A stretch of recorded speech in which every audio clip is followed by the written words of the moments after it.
दिल्ली के ओल्ड राजेंद्र नगर में एक प्रसिद्ध कोचिंग संस्थान में बारिश से आई बाढ़ के कारण 3 सिविल सेवा उम्मीदवारों की मौत के बाद छात्रों में से एक के रिश्तेदार ने मांग की कि संस्थान के मालिक पर गैर इरादतन हत्या का मामला दर्ज किया जाए।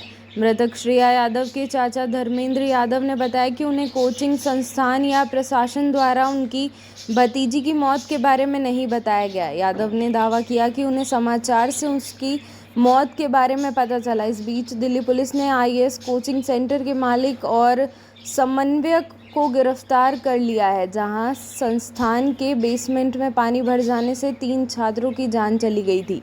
एक वरिष्ठ पुलिस अधिकारी ने कहा, श्रेया यादव के साथ तेलंगाना की तान्या सोनी और केरल के एर्नाकुलम के निविन दलविन की दिल्ली के ओल्ड राजेंद्र नगर में एक लोकप्रिय आईएएस कोचिंग संस्थान के बेसमेंट में मौत हो गई। इस सप्ताह 2 दिवसीय मुख्यमंत्री परिषद सम्मेलन में भाग लेने वाले भाजपा शासित राज्यों के मुख्यमंत्रियों से कहा गया है कि वे केंद्रीय योजनाओं को कमज़ोर न करें और उन्हें केंद्र सरकार की परिकल्पना के अनुसार उनके चरित्र और भावना के अनुरूप पूरी तरह लागू करें। राज्यों से कहा गया है कि वे केंद्र के साथ पूर्ण समन्वय के साथ काम करें और लक्ष्यों को प्राप्त करने के लिए मिलकर काम करें। मुख्यमंत्रियों से कहा गया है कि वे कल्याण और विकास का केंद्र का संदेश राज्यों के शासन में समान रूप से परिलक्षित होना चाहिए। बैठक को लोकसभा चुनाव के बाद भाजपा द्वारा पहली सामूहिक आत्मनिरीक्षण काव्याद के रूप में देखा गया, जिसमें 13 मुख्यमंत्रियों और 15 उप मुख्यमंत्रियों ने भाग लिया। हाल ही में हुए लोकसभा चुनावों में भाजपा को उत्तर प्रदेश, महाराष्ट्र, राजस्थान और हरियाणा जैसे राज्यों में झटका लगा, जहां भाजपा या एनडीए का शासन है। केंद्रीय मंत्री एचडी कुमारस्वामी को बेंगलुरु में एक प्रेस कॉन्फ्रेंस में भाग लेने के दौरान नाक से खून बहने के बाद अस्पताल ले जाया गया। कुमारस्वामी को कपड़े के एक टुकड़े से अपनी नाक बंद करने की कोशिश करते देखा गया। प्रेस कॉन्फ्रेंस में भाग लेने के दौरान उनकी शर्ट खून से भीगी हुई थी। प्रधानमंत्री नरेंद्र मोदी ने पेरिस ओलंपिक 2024 में महिलाओं की 10 मीटर एयर पिस्टल स्पर्धा में कांस्य पदक जीतने पर मनु भाकर को बधाई दी है। प्रधानमंत्री ने ट्विटर पर पोस्ट किया, एक ऐतिहासिक पदक, शाबाश @real Manu Bhaker #Paris Olympics 2024 में भारत का पहला पदक जीतने के लिए कांस्य पदक के लिए बधाई। यह सफलता और भी खास है क्योंकि वह भारत के लिए निशानेबाजी में पदक जीतने वाली पहली महिला बन गई हैं। एक अविश्वसनीय उपलब्धि #cheer4Bharat। शिवसेना यूटीपी नेता संजय राउत ने कहा कि नई दिल्ली में आयोजित नीति आयोग की बैठक में पश्चिम बंगाल की मुख्यमंत्री ममता बनर्जी का अपमान लोकतंत्र के लिए अच्छा नहीं।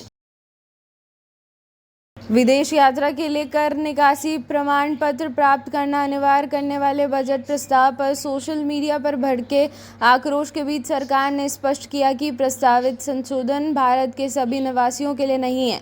उसने कहा कि केवल वित्तीय अनियमितताओं के आरोपी या भारी कर बकाया वाले लोगों को ही इस तरह की मंजूरी की आवश्यकता है।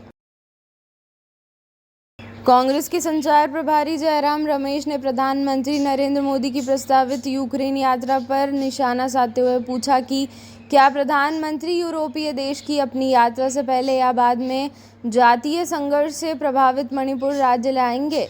उन्होंने कहा, मणिपुर के लोग जो सीधा सवाल पूछ रहे हैं वह यह है कि क्या एन बीरेन सिंह ने नरेंद्र मोदी से अलग अलग मुलाकात की और मणिपुर की स्थिति पर चर्चा की, जो 3 मई 2023 की रात को जलना शुरू हो गई थी। क्या एन बीरेन सिंह ने नरेंद्र मोदी को यूक्रेन की अपनी यात्रा से पहले या बाद में मणिपुर आने का निमंत्रण दिया था। दिल्ली के मंत्री और आम आदमी पार्टी के नेता सौरभ भारद्वाज ने राष्ट्रीय राजधानी के लोगों के खिलाफ बड़ी साजिश रचने का आरोप लगाया और दावा किया कि सबूत देने और गाद निकालने में भ्रष्टाचार की शिकायत करने के बावजूद उपराज्यपाल वीके सक्सेना द्वारा इसमें शामिल अधिकारियों के खिलाफ कोई कार्यवाही नहीं की गई। कांग्रेस नेता राहुल गांधी और पार्टी अध्यक्ष मल्लिकार्जुन खड़गे सोमवार को दिल्ली में पश्चिम बंगाल के कई वरिष्ठ पदाधिकारियों से मुलाकात करेंगे और अगले प्रदेश अध्यक्ष का चयन करेंगे, क्योंकि अधीर रंजन चौधरी का कार्यकाल समाप्त हो गया है। राज्य के नेताओं ने कहा, दिल्ली बुलाए गए लोगों में चौधरी पूर्व प्रदेश अध्यक्ष प्रदीप भट्टाचार्य और अब्दुल मन्ना, वरिष्ठ नेता दीपक दास मुंशी, अमिताभ चक्रवर्ती, नेपाल महतो, मनोज चक्रवर्ती और ऋषा खान चौधरी बंगाल से पार्टी के एकमात्र लोकसभा सदस्य शामिल हैं जिन्होंने हालिया चुनावों में मालदा दक्षिण सीट जीती थी। दिल्ली के रणहोला क्षेत्र में एक क्लस्टर बस में बम की सूचना मिलने के कुछ घंटे बाद, जिसके बाद रात में 1 दर्जन यात्रियों को बस में से उतार दिया गया। दिल्ली पुलिस ने कहा कि यह गलत पहचान या अफवाह का मामला था क्योंकि वहां कोई बम नहीं था। राहुल गांधी ने दिल्ली हादसे पर शोक व्यक्त करते हुए अपने एक्स हैंडल पर पोस्ट किया कि सभी शोकाकुल परिजनों को अपनी भावपूर्ण संवेदनाएं व्यक्त करता हूं। इंफ्रास्ट्रक्चर का ये कोलैप्स सिस्टम की संयुक्त असफलता है। उत्तर प्रदेश पुलिस ने गाजियाबाद जिले के कुछ हिस्सों में सुरक्षा बढ़ा दी है और यातायात पर और अधिक प्रतिबंध लगा दिए हैं। मुरादनगर में कांवड़ियों द्वारा एक वाहन में तोड़फोड़ की गई थी, जिसके बाद कथित तौर पर वाहन ने कुछ श्रद्धालुओं को टक्कर मार दी थी। एक अधिकारी ने यह जानकारी दी।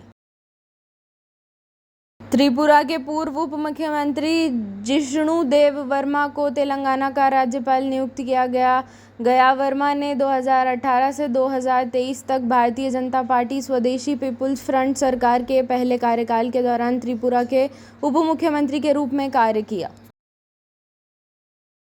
मामले से परिचित अधिकारियों ने बताया कि राजस्थान के मुख्यमंत्री भजनलाल शर्मा के दौसा सेंट्रल जेल में बंद एक कैदी से जान से मारने की धमकी मिली है।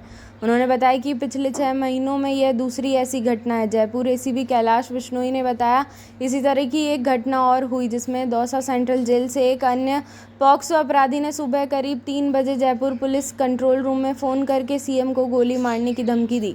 घटना के बाद जयपुर पुलिस ने तुरंत दौसा जेल प्रशासन को सूचित किया। दौसा की पुलिस अधीक्षक रंजीता शर्मा ने बताया, फ़ोन करने वाले की पहचान पश्चिम बंगाल के दार्जिलिंग निवासी नीमो के रूप में हुई है। वह पॉक्सो मामले में दोषी था और उसके 3 महीने पहले ही जयपुर जेल से दौसा जेल में स्थानांतरित किया गया था। हम उससे और कुछ अन्य कैदियों से उसके मकसद और पिछली धमकी भरी कॉल से उसके संबंध के बारे में पूछताछ कर रहे हैं। आगे की जांच चल रही है।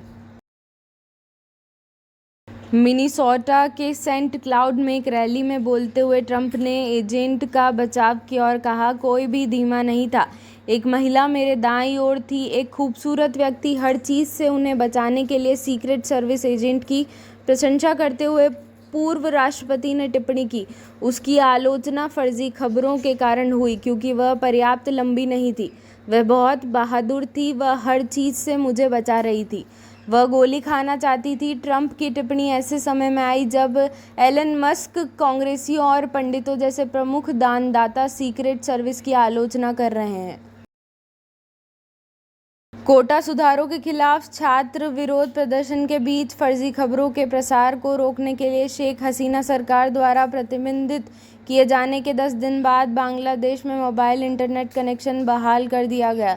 देश भर में बढ़ती हिंसा के कारण 18 जुलाई को बांग्लादेश सरकार ने मोबाइल इंटरनेट बंद कर दिया था।